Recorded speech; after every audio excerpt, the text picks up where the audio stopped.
Hello, welcome to Morgan's Corner. This is going to be my other channel separate from One Take Reviews with Eric and Savannah.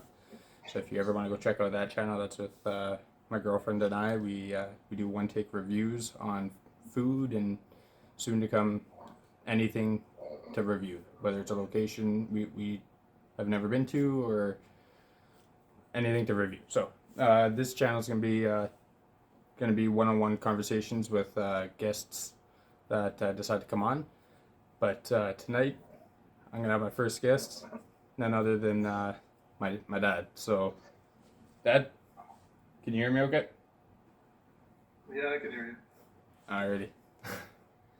Alrighty. It is 2 a.m. and he agreed to do this FaceTime call with me and be a part of this video. So, thank you, Dad.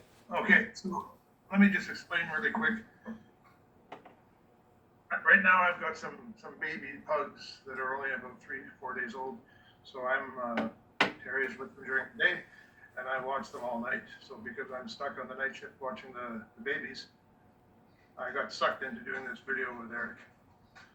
So I'm not sure what he wants to talk about, but I'm kind of a night owl. I'm gonna have to turn away from the camera or do something, and that's because just off camera, I've got like an incubator with some newborn puppies.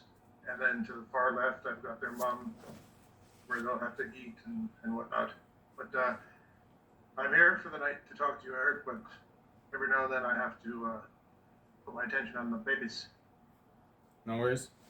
And I'm sure at that point we could always grab a new coffee or whatever. It's not like I gotta stop the whole video. No, because if I turn my attention to the babies, I'm actually doing something with the babies. I wouldn't have time to make a coffee. There you go. If you want to take a separate time to make a coffee, then yeah, you're more than welcome to. I wouldn't need your permission for a coffee, but thank you. Well, no, I don't know. Maybe you would be. You're a fucking asshole. Either way. You should try not to swear. You don't want to get your channel demonetized. I don't think it matters. I've sworn in the other one. It's a thing. It happens. YouTube has tightened up a lot since back in the day. Like, honestly, I haven't really done much on YouTube since I used to have a hobby. I used to do a small little channel. It was just a hobby. I haven't really done much since, but a lot has changed since then, so you should Google and find out. Yeah. Before uploading any videos, it gives you an option if you want to restrict it from kids or not. I just skip it, and it uploads anyways. But that's something I'd actually love to talk about if you don't mind.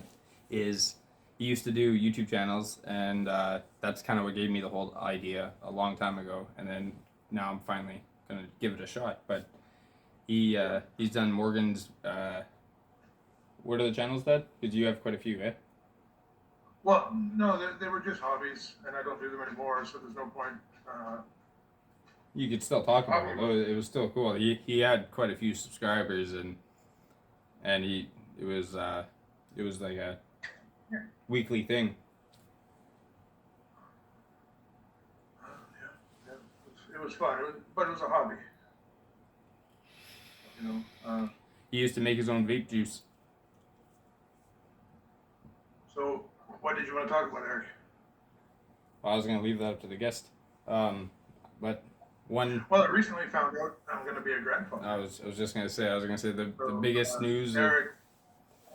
Well, I'll tell you what was surprising about that, and I don't mean to be funny or nothing, but I've got 3 boys, and out of the 3 boys, hold on, this is the problem here with the dogs. Give me 1 minute. Okay, no worries. While you take a second, I'll quickly explain. I just recently told him that I'm going to be a father, and he will be a grandfather, and I will be the first out of the brothers and sister to be having a baby. So he's actually for anybody that used to watch the old videos, they'll remember Winston. He used to be in them all.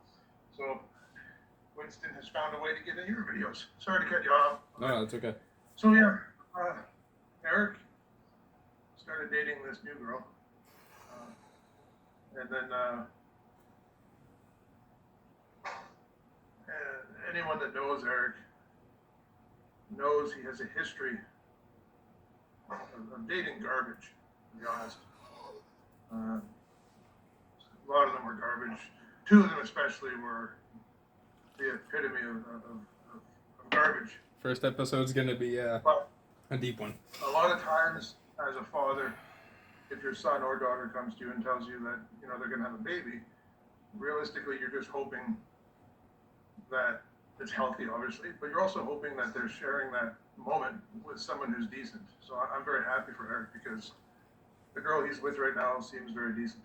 More than decent. But oh, come what on. was very surprising. Whoa. We had a conversation the other night. You don't need to be all hard right now. You could. Yeah, no, I know. So I'm gonna get to that. Oh, okay, So sorry. what was very surprising is, like I said before, I had to go grab Winston. I have. I'm trying to talk quiet because it's like 1:45 in the morning, and I'm with the puppies, and everyone's sleeping. Sorry. But I have 3 boys, and what made it so surprising when Eric told me that he was going to be a father is, out of all of them, he had the smallest penis. It was so small that by the time he was, I think, around 11 months old, we had actually brought him to see a specialist because we didn't even think it would be functional when he was a young adult. The specialist had seen nothing like it. Basically, we knew he could save money on condoms. He could just put a piece of gum on it. But on top of the fact that he had the smallest penis that I've ever seen out of all my children, we thought he was gay for at least till he was around 9 or 10. I know it's not politically correct to say that, but he did he looked gay, he acted gay. I was getting worried about that. Not that I care, like if he was gay, he's still my boy. But to find out that he was going to be a dad, it was shocking. So it just goes to show you anything can happen. Wow. Yeah. But what counts is I don't care if it's a male or female, as long as it's a healthy baby. Of course. And what counts is you're sharing it with a very decent girl. Like you're having this moment of life experience, whatever you want to call it, with a very nice, decent girl. And that's what counts. When you said more than decent a couple nights ago, I feel like you're. Well, I'm not changing what I said. I'm just maybe not using the same words. No, you're just. Why you shy on the camera now? You're very quick to talk about. You're very quick to lie about my penis size and. Oh yeah, no. It's actually the biggest one in North America. What do you want me to say? Eric, anybody that knows you knows I'm not lying. Okay. Yeah. Jesus Christ. So how come on my end you seem very blurry, very cloudy? No, that on the actual, like you're a tad choppy, but the volume I'm sure is good enough. Okay. Yeah. But. So just to put this topic, so we can move on with the next one. Okay. Well, All joking aside, yeah, we don't need to rush really this topic. Look forward to Terry and I both really look forward to seeing the little baby and hopefully being able to have him or her on weekends when you guys want time away or a break. And I mean, I really wish Pinky could have seen the little guy or the little girl, but aside from that, I mean, there's an entire family waiting to meet. Ooh, stop it! Don't be bad. There's an entire family waiting to meet this little baby. Yeah. That's what life's all about. Can't wait. Two great families, and one thing I will say, because Savannah isn't here to really speak on that behalf, but out of like, I'm just beyond shocked with the reactions I got from her side of the family, and I was nervous for each and every reaction, but there wasn't a single reaction to be nervous for. Like every single. It helps when families support it for sure. Yeah, every single person, nothing but a big hug and a great handshake, and just it was just the best feeling I ever had. Gives you even more reason to not to want to let those people down. And like when we spoke a couple nights ago, like you said, the main thing about being a father is showing up and being there. And I learned from one of the best. I look up to my dad. We're like this, so I feel like I'll have that aspect down patted, but I actually tried to have you aborted, oh, actually. for fuck's sakes. Uh, so then I got sucked into raising you. So talk about making lemonade out of lemons, you know. It's the way the cookie crumbled. And, yeah, when you were two, I was looking into the black market baby side of things, trying to sell you actually. Hey, didn't I walk out the front door one time? No, that's not exactly how that happened. Well, I swear that's how I heard it my entire life. I walked out the Yeah, front I door was. and a stranger Yeah, returned me. Weren't you having a yeah. poker No, it game? wasn't. I was. Your mom was gone, and I was home with you guys. You were the youngest at the time. I think you were. I don't know, two and a half. I was in the basement building something, and then you walked out the front door, and the neighbor grabbed you and Weren't just you brought you to playing? the door. Weren't you playing a poker game? No, no, I was building a cage.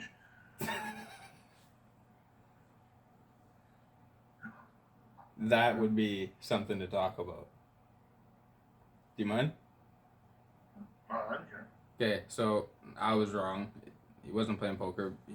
He used to play poker and whatnot. So once he said it rang a bell right away. But I was really young, so I remember very little of it. My older brother would know lots more, and well, he's the one that made it, so he could tell you everything right now. But he made this cage, kind of like an octagon style, but it was in our basement, and let's just say it brought so many great memories.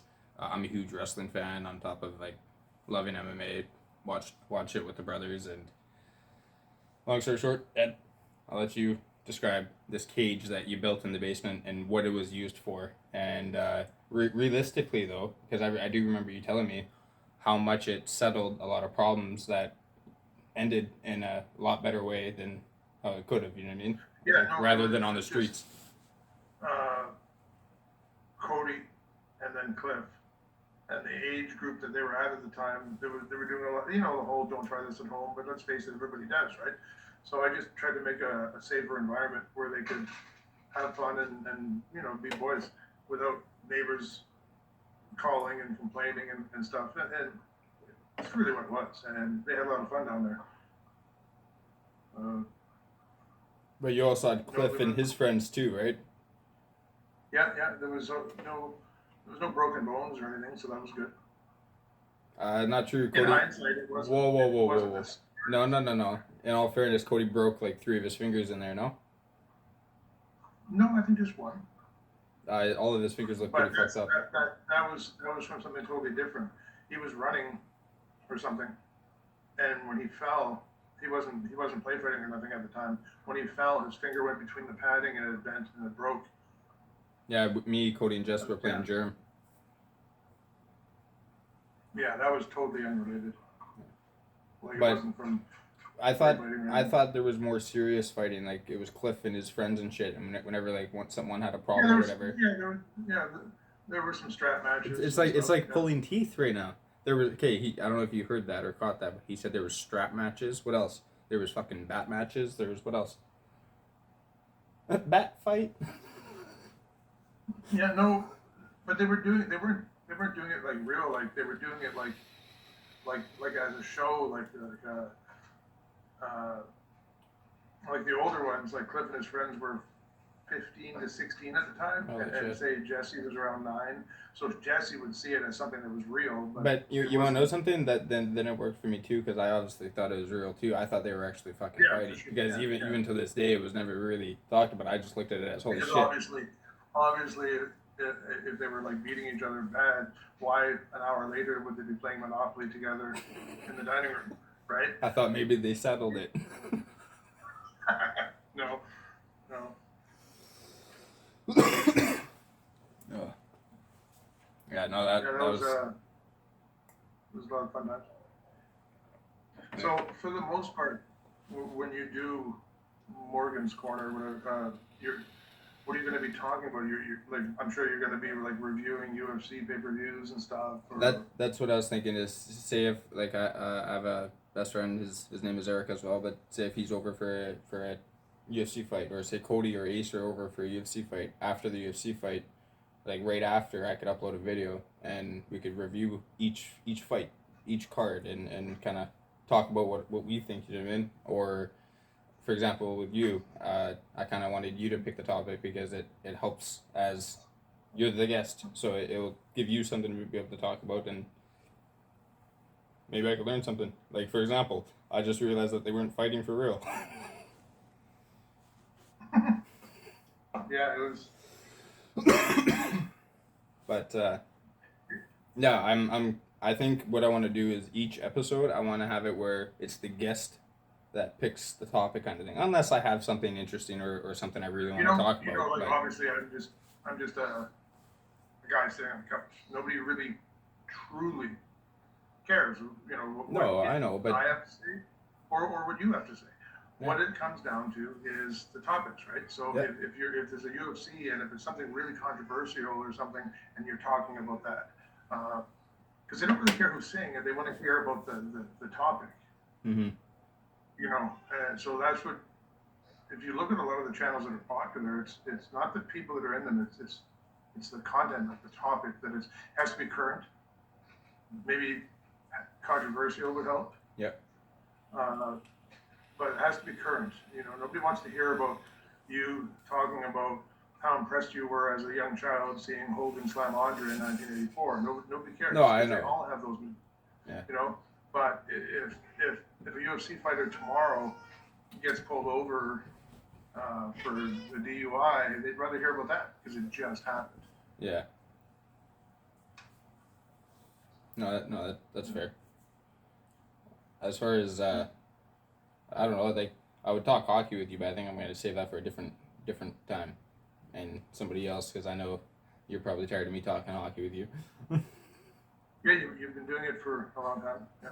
I don't mind talking hockey. It's just I haven't watched it recently. No, so. I know what you mean. It's really quick. I will say one thing: they were like pretty much battling for first and second in the West all year, and making it look good. It's now crunching down to the last 20 games or so. They're fucking sitting at 8th now, just barely hanging on. They played great. Well, they played great all year. I've said it before. I'll say it again. 2018 was their year, and they just fell short. Yeah, but now it's looking a little scary because now the good old rumors of certain players not going to be here next year, and I'm taking a little kind of break away from it because it's fucking annoying. But I just hope they make playoffs. Yep. And if there's ever any background noise from my end, it's probably just one of my 4 cats. So you got Gizmo And for here. me, if you hear that, it's my little bugs walking around. This is Gizmo. The older one. Another buddy. You introduced Winston, yeah? No, just briefly, but I'll show him. This is Winston. There you go. So obviously we're some big animal lovers. He's my baby. I care more about him than Eric. Okay. That's true. I'm just gonna get Cooler to give her babies a little feed. Give me 1 minute. What you mind if I explain the whole pug thing? 1 second. You mind if I explain the whole pug thing? This is a small fry. Itty bitty little baby. Oh boy.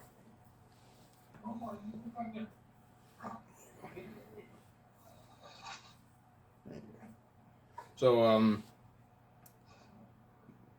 what he's doing right now is he's just making the little puppies. The little pugs are eating. And this is Fat Jack. Fat Jack. That's Fat Jack.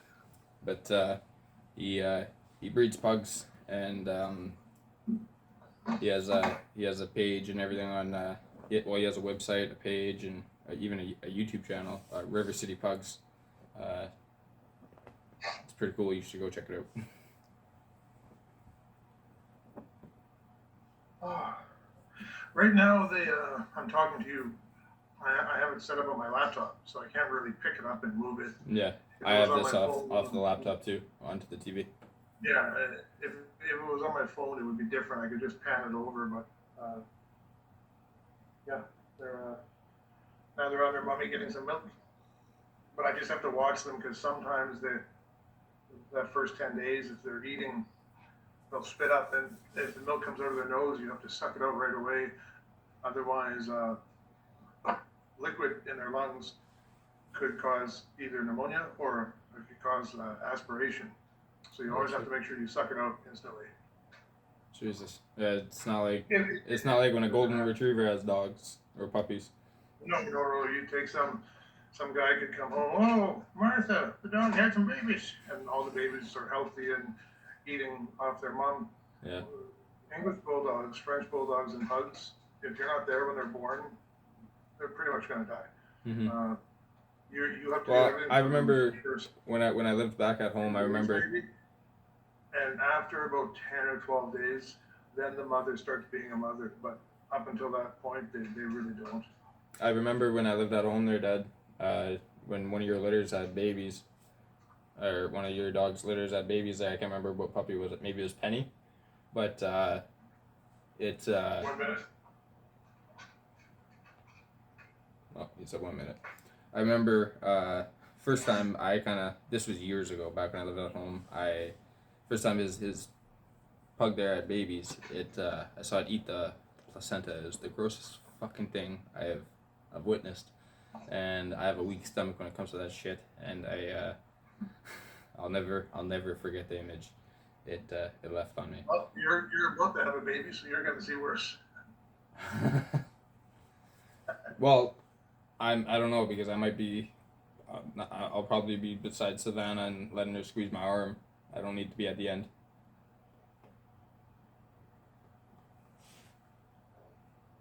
Awkward silence. Yeah, you'll see what I mean. No, yeah, we had an appointment today, and I was talking to the doctor about my biggest fear is cutting the umbilical cord and having the scissors dull on you, so it's like a fucking rubbery kind of thing. You know what I'm talking about? Fucking gross. But I'm scared on that.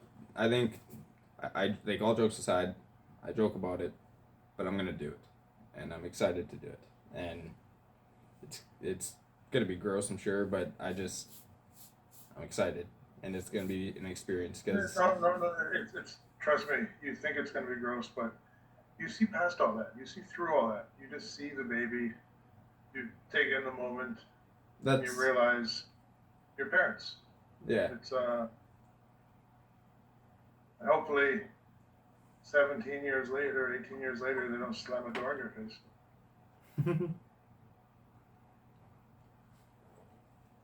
Yeah. No. I've butted heads with my dad quite a bit, but I've learned, and I'm lucky that he chooses to stay close to me after the bullshit I've given him through the years. I just don't want to be a main suspect if you show up dead. Oh, for fuck. What's here's a question. What was it like when the first time you heard the cry in the room? Heard what? What was it like when you first heard the baby cry in the room for your first baby?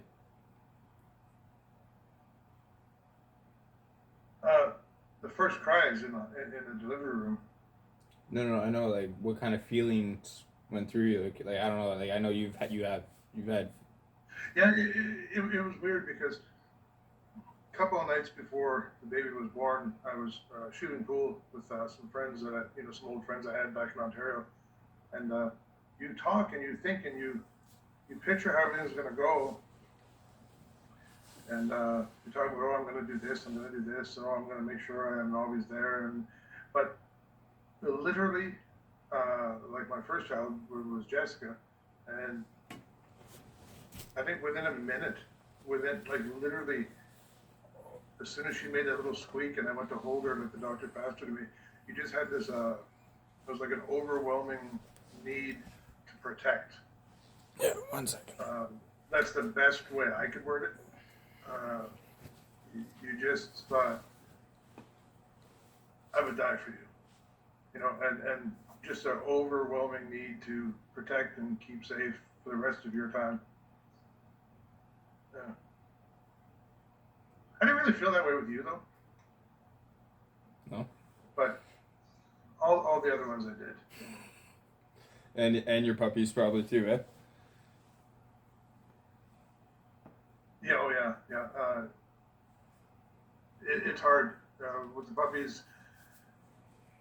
They're so helpless, and with all animals, even if you have a dog that's a senior and he's passing away and you're holding him, the animals are different than us. We know that eventually we're going to pass. Animals live in the moment. That doesn't cross their mind. And then when that moment comes, you see it in their eyes. They're confused and they're scared and they don't know what's going on, and they're helpless. And it's the most helpless feeling, and it's a sad, helpless feeling. Yeah. For me, Dad, if you don't mind taking over in a second and explaining how I got guinea pigs, but for me, ever since I was a teenager, I grew up and I've had guinea pigs, and I know a lot of people look at them as just rodents and whatever, and that they're just like they're nothing, but to me, they're my little babies, and they're my everything, and they're hairless too, which is cute. yeah.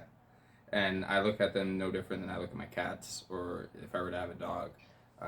An animal is an animal, and I love them dearly. And I've, through the years, have lost quite a few of them due to old age or whatnot. But I recently lost one in February. Or no, sorry, not February. March. Yeah, so I lost one in March, and it was pretty shitty. The next day I found out I'm gonna be a father, so the emotions kind of helped me out there with finding that out, but it still hurt quite a bit. And this summer I got it when the weather gets nicer, because this winter I gotta bury him. I'm gonna bury him in our patio, and I was actually just talking about that with Savannah tonight, but I'll give him a nice little spot. But yeah, losing an animal or anything like that, it's always tough. My grandfather used to say, and when I was young, when he told me, fuck, I don't remember. I might have been about 14. And he made a comment, and I'm sure he heard it from somebody else. I'm not saying it was his saying, right? But it stuck with me. He said, you can tell a lot about a person the way they treat animals. Yeah, that's how I've always based a lot of people off of too, is how they treat an animal. But at the time I thought, oh, okay, Grampy. Like, do you know what I mean? Like, that's a little bit overanalyzing. But as I got older, I realized, no, that's spot on. Yeah. It really, truly is. And isn't it funny when you see, like, I recently watched that documentary about Dahmer, and you see what he was doing with animals at a young age. And a lot of these terrible killers, how they look at animals as just bags of flesh and how they treat them. But then look what they do to humans when they get older, right? Yeah. And you do learn a lot about someone. It says a lot about someone, the way they treat animals. You know. Oh, for sure. Like you look at the room I have right now set up for the animals. It's like they have their own room. Like they have their cat beds, cat toys, everything. It's like they're little babies. You know what I mean? we hold them in our arms at least twice or 3-4 times a fucking day. Like they're little babies. They need the attention. Like Gizmo, he's sitting right here. He always has to be beside me. Always. I got Buddy right there. The reason I got up like 5 minutes ago is because I was worried he's gonna knock my tripod over. But he's just relaxing on the couch, and then my two other ones are just laying down somewhere. But yeah, they always have to be by us. I think they're actually laying with Savannah right now, but they can never be alone. But I'd fucking die for them. Like they're my everything. I actually have them tattooed right here. But what's that? I have them tattooed on my arm there, Giz and Gil. Yeah. But I've had quite a few animals throughout the years. A lot of guinea pigs, I'd say, but I count them just as much as any other animal. Give me 1 minute. No worries. Yeah, it's never easy losing one. But oh, you want to mute your mic?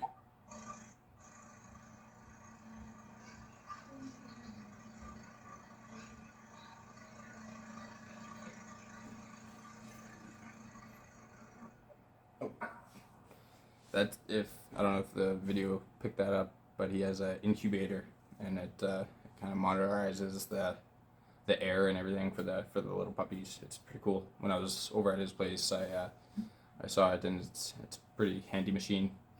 Costed quite a bit. He was telling me.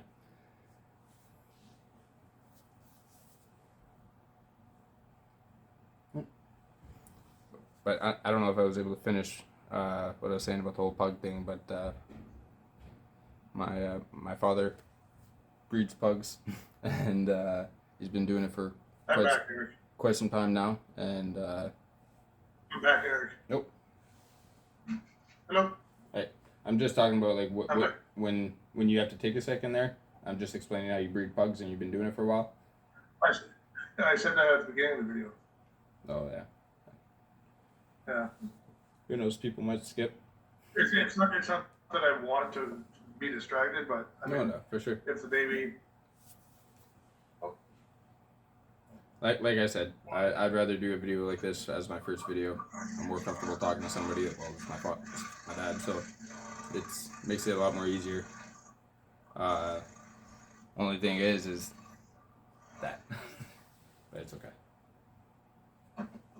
And for future videos, I'll pretty much be doing the same thing, having a guest, having a coffee, talking about That small fry. whatever conversation the guest wants to bring up, unless I have something to talk about. Just showing the little babies again. I don't know if you guys can see that. That's Fat Jack. How long have you been doing it now, Dad?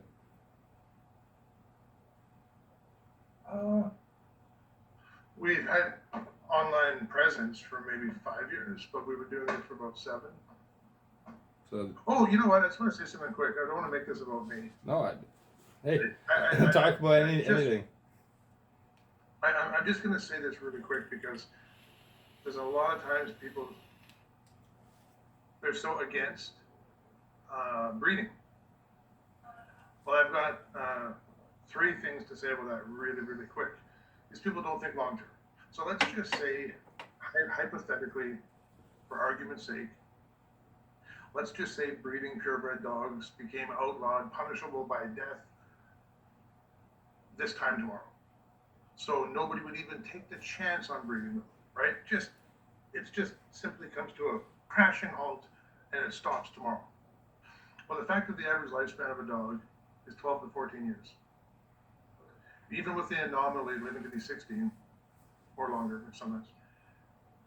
If breeding purebreds stopped tomorrow, it's a safe bet to say 20 years from today, there would be no purebred dogs. It would just be dogs, mixed breeds, right? Which is fine. I mean, I love all animals.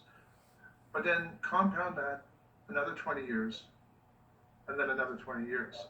By the time you're a grandfather, if a husband and wife decide they buy a new house and they want a dog, the question wouldn't be what kind of dog are we going to get. It would just simply be, you want a male or a female. Mm-hmm. Because all the dogs would take on the same body size, the same kind of structure, and the same kind of color pattern. And it would no longer, so 100 years from now, it would just be, I'm going to grab a dog on the way home. You want a male or a female?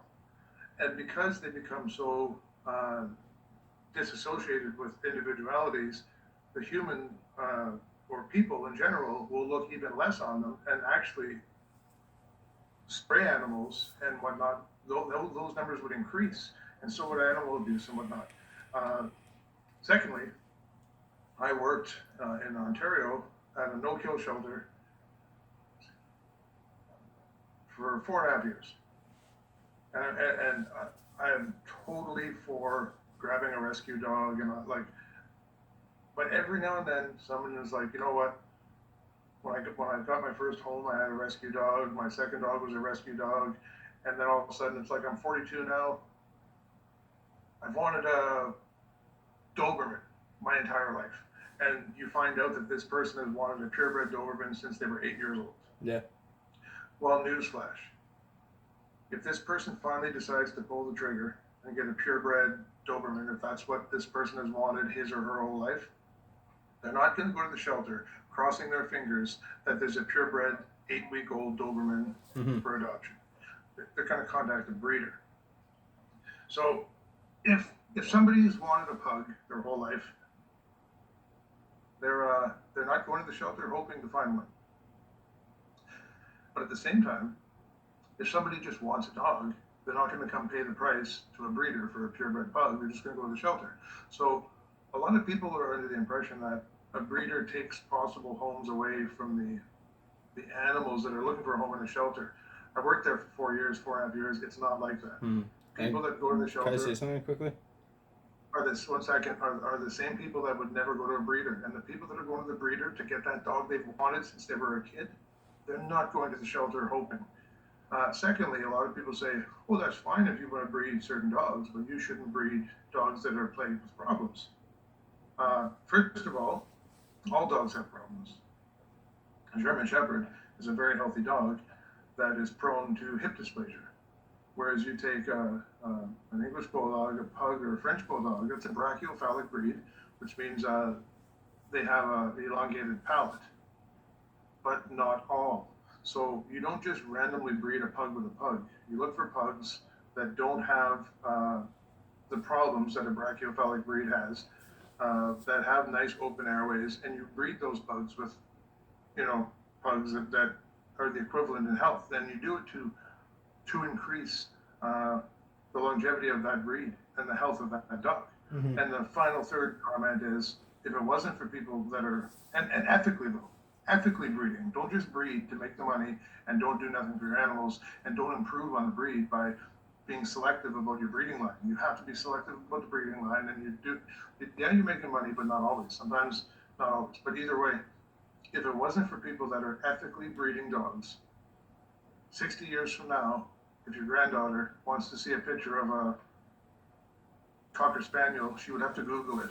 If she wants to see a pug running through the backyard, she would have to watch an old video on YouTube, because there wouldn't be any more. So for all the Karens that cry about, oh, you're breeding, they just literally don't know enough about the world, and they're not thinking long term. Anyways, that's it. That's my rant. Done. Really quick, I just want to say something too, and please, Dad, butt in once you know what I'm about to say. But it's not like he's making a huge fucking profit off it either. How many fucking times have you spent more than what you've actually got in return? But that's the thing, though. I have to be honest. And you don't complain about it either. It is what it is. You said butt in, so I'm going to. I have to be completely honest. When I first started it, I actually was thinking about, well, this will be an easy way to make some money. I hate to admit it, but it's not as if I had no pugs, and then I wanted to go find pugs to breed for money. What happened was we already had a pug, and then I thought, well, wait a minute, if I got a female and she had babies, that would be like a little bit of extra spending money. And that, sadly, is what I thought at the very, very beginning. Within, I would say my first litter, I realized there's way more to it than that. So we put the brakes on it. We no longer bred. I did my homework. I got the equipment I needed. Now we're doing it the right way. Well, have been now for over 5 years. And when you do it the right way, and you have everything that you need for this specific breed, that especially the first 10, 12 days, there's not always money there. I'm not gonna lie, there is sometimes. I've had a litter of 3 puppies where they've all been healthy and there's been no issues, and we've sold them, and we give a very nice puppy package and whatnot, and you make a profit. And then that profit actually gets absorbed in the future needs for your breeding line. For your other ones, yeah. It's not like it stops. For your adult dogs. That money actually ends up going to them for what they need.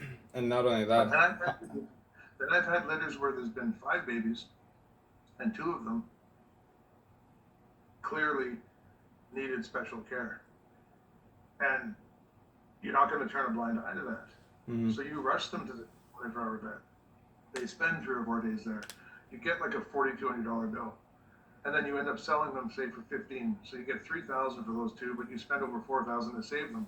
But you don't look at that as a loss. You look at that as, I did what I had to do because they're here because of me. Yeah. You know what I mean?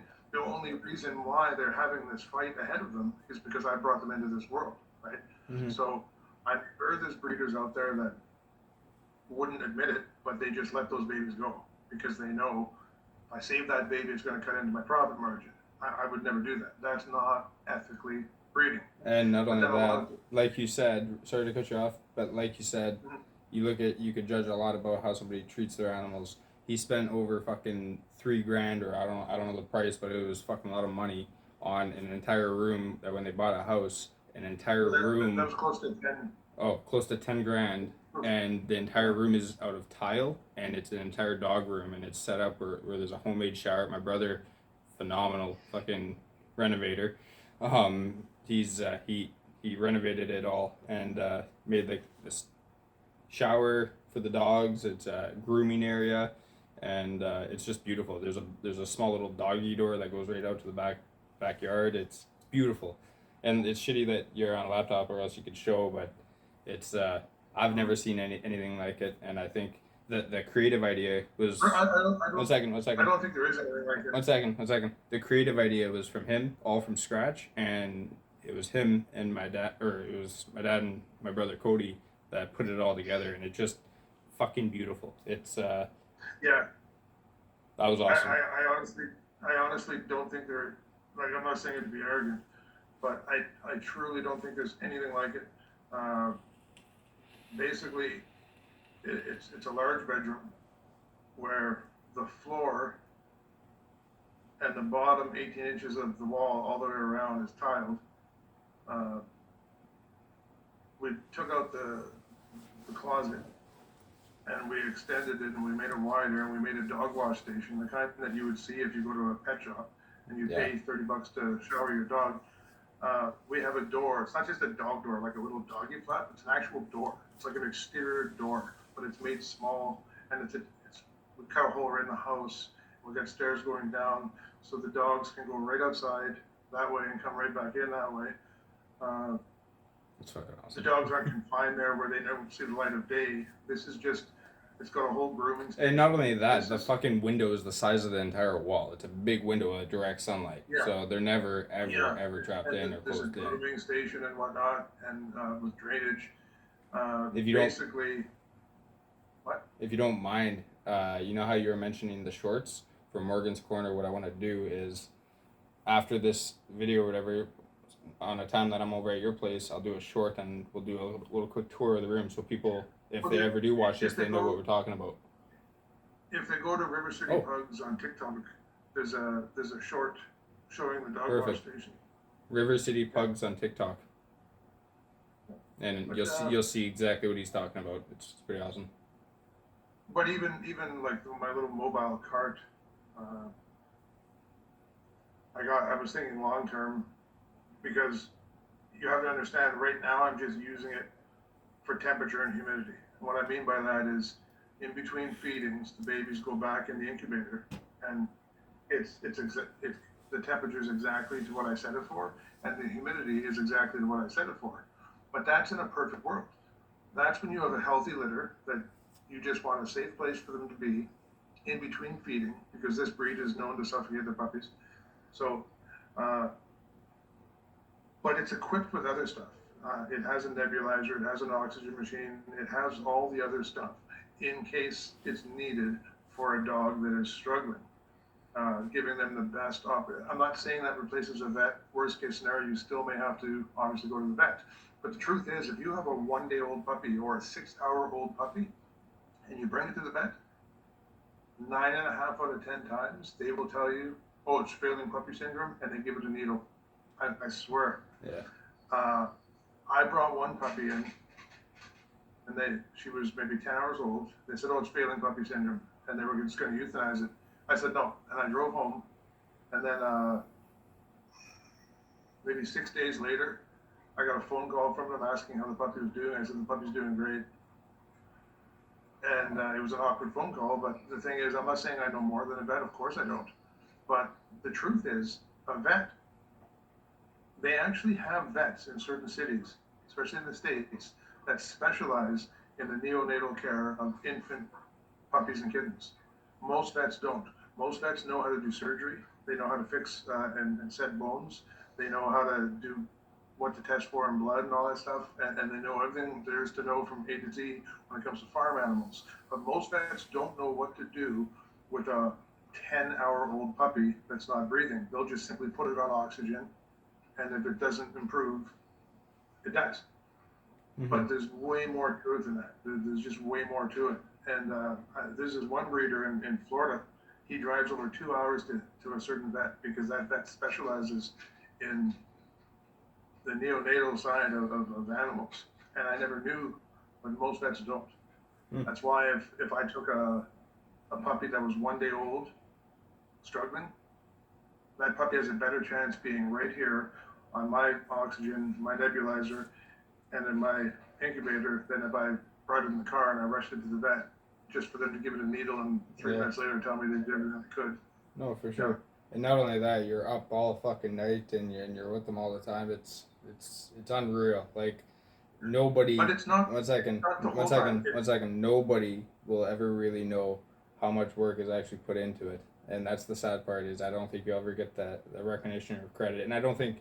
I'm sure you're not the only really really good breeder out there, but I feel like there's such a bad painted picture on it that there's a lot of people out there that will never get that proper recognition of the care for the puppies.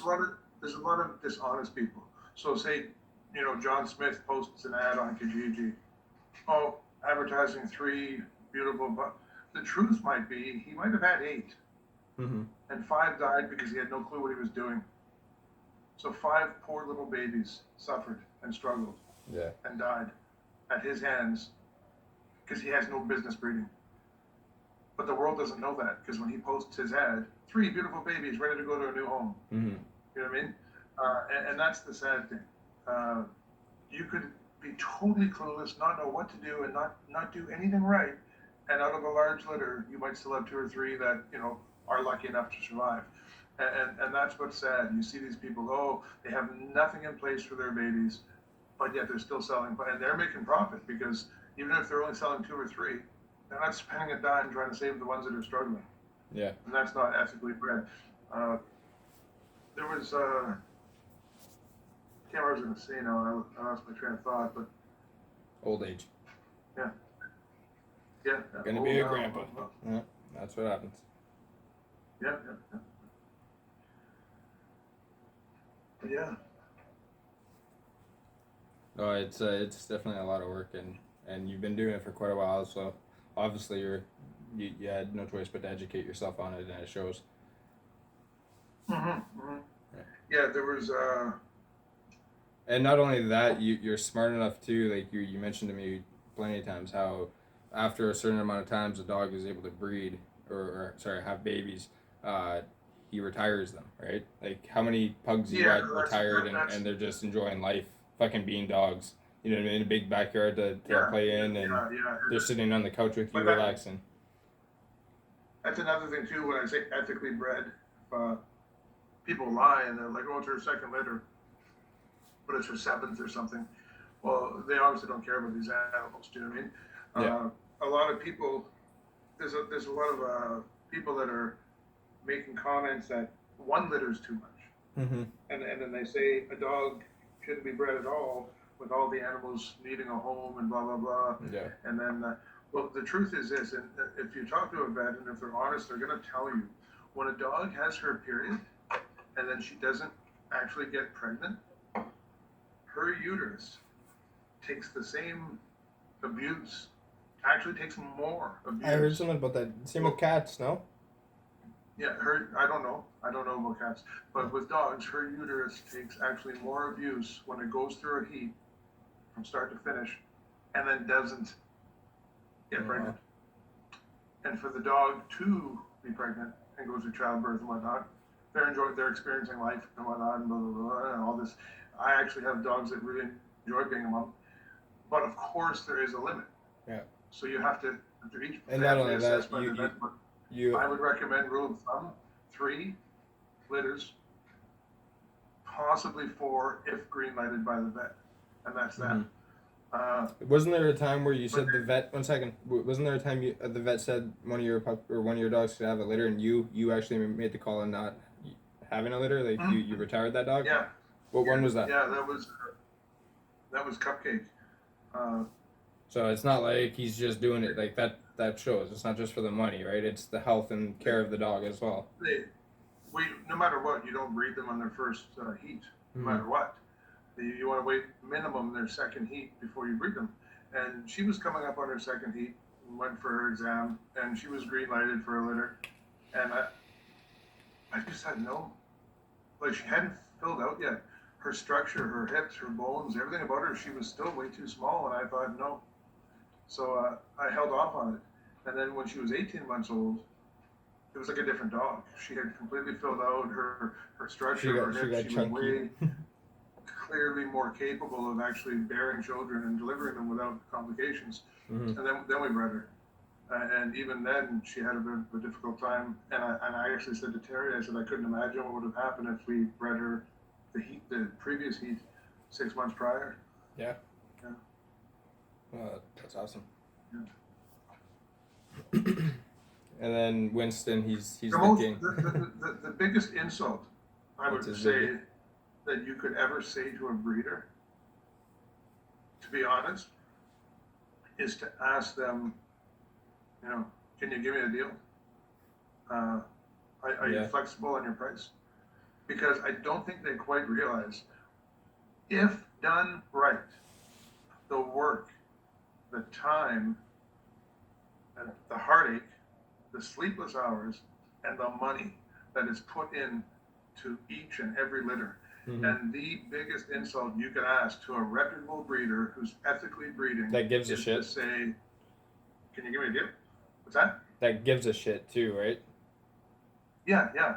Like, this is not the kind of breed that you literally come home from work and find out your dog gave birth and there's like, you see dollar signs because there's 6 healthy puppies hanging off their mom's tits. Mm-hmm. No, does not happen. There are certain breeds out there, and a pug is one of them, that you would come home to dead babies. I've had to take time off work. I've literally, when I've been at work and I've had a litter, born, I've literally had to take a week or a week and a half off because for the first 7 or 10 days they need 24/7 care. Yeah. So you take what I make. And then you got the ignorant fucks at work too that will fucking make their comments thinking they know what the fuck they're talking about and they have no fucking clue. I don't care with that. Yeah. But you take what the average person makes at their day job. Sorry, I got a little bit of heat there.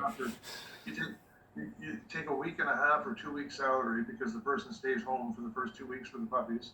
And then even after that, you have to arrange to have somebody there when you're at work to keep an eye on them. Yeah. And then, of course, all the other stuff. The worst thing you can ask a reputable breeder is, what's the best you can, you know what I mean? Yeah. Because you're rushing them at 3 in the morning to the vet. You don't get a single discount on any of your vet bills when you're buying all the medicines and all the prescriptions and all the saline and all the colloidal silver. All the nebulizers, when you have to buy a new oxygen machine, when you don't get a dime off any of that. But yet, when it comes time to sell the baby, someone's like, what's the best you could do?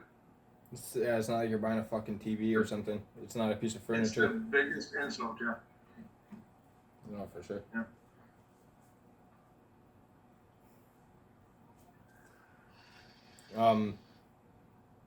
We're at 54 minutes. What do you think of wrapping it up on that? I feel like that was a pretty good first video and quite a bit covered. Sorry, what? I said I feel like there was quite a bit covered and like I mean really we could keep going. It don't matter. Well, the thing is, sadly, I didn't want to talk about my old YouTube channel. I didn't want to talk about the cookie. I wanted it to be whatever you want it to be about because it's your channel, right? This is the best, Ed. I wanted to talk about anything that could keep you talking and something that interests you. So I don't mind it whatsoever. We don't even need to end it right now. We could keep talking. That's just one thing of many things I'm sure we'll talk about on this. But no, that was perfect. Well, I'm up all 'Cause- night, so 'cause- you could end it right now. Because who And then knows? just call me back. It's not like somebody didn't like. I'm sure somebody learned something tonight, right? I did. People that like pugs or want to learn a bit more about pugs, they could watch a bit of this, and not only that, they could go to your channel too, because I could leave a link to your And channel. I really don't care if anybody buys a pug from me. That's not what it's about. No, I know, but I'm talking about learning.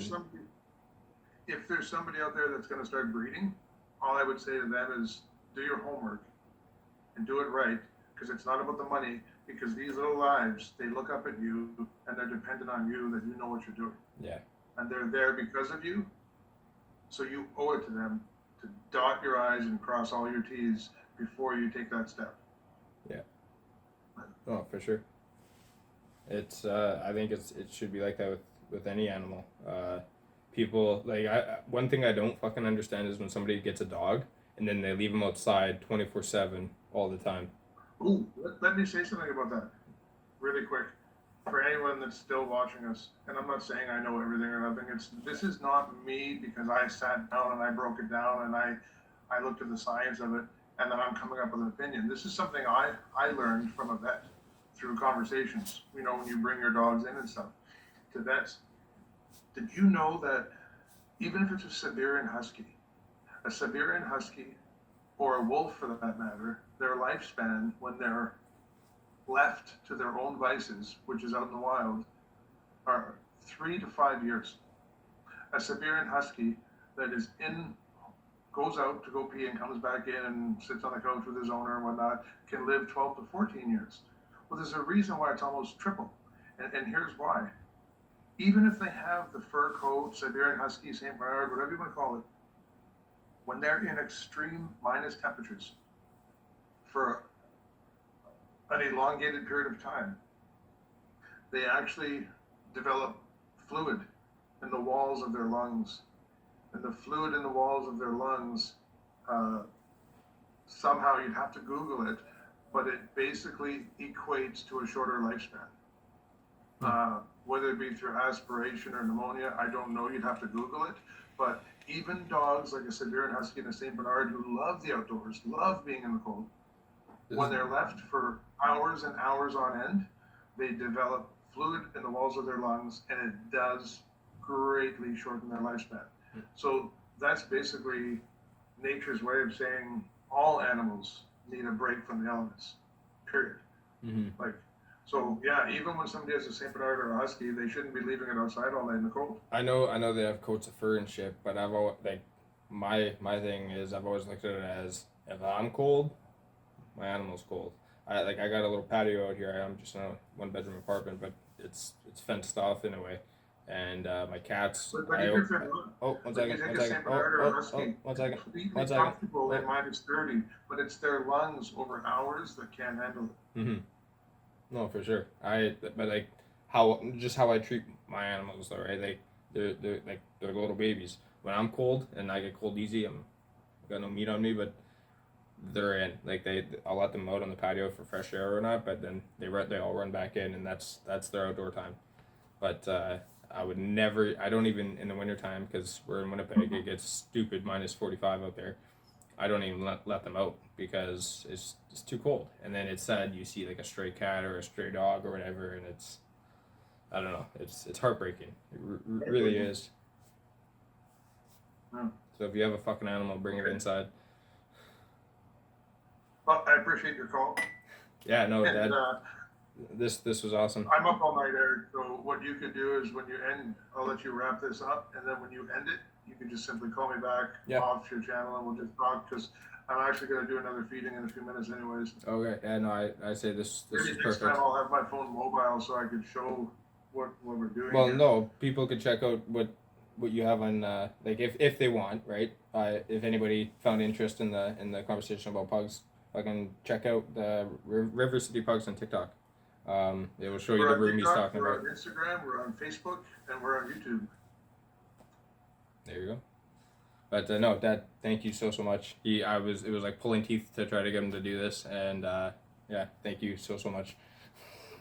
You called me. I'm all unkept. Haven't even had a shower tonight. I'm just with the puppy. all night, and I'm like, I don't want to go on camera. Well, you did for a good hour, so I really appreciate it, and hopefully it will give future guests of mine, and majority of them are gonna be friends of mine or whatever. But the ideal goal is anything, right? Like that's the beauty of it, is having different people, different conversations, Yeah. different topics. Just make it a hobby and have fun with it. Yeah. Yeah, but no, I definitely wanted you to be the first one there. I felt like it was easy to talk, and thanks for carrying it for as long as you did. Okay, I love you a lot, sir. I love you too, Dad. Thank you very much. No problem. Have a good night. You as well. Bye. Bye. Alrighty, that's gonna wrap it up for Morgan's Corner. My first episode. I really enjoyed it, and the conversation and all went pretty great in my opinion. Hopefully the volume throughout the whole video was okay, and if there's anybody watching at that 1 hour mark, thank you very much. Don't forget to leave a like, subscribe, and share. And if you want to see any other videos on my other channel, one take reviews with Eric and Savannah, go check out that channel. That's all strictly reviews on locations, food, or anything that we just had to review. But that's going to be with my girlfriend and I. So we're going to try to keep those videos shorter and work on our short videos and like the shorts. I'm getting used to it all, but this channel will be one-on-one conversations with guests of mine, and hopefully you guys enjoy. Thank you very much, and you guys have a great night.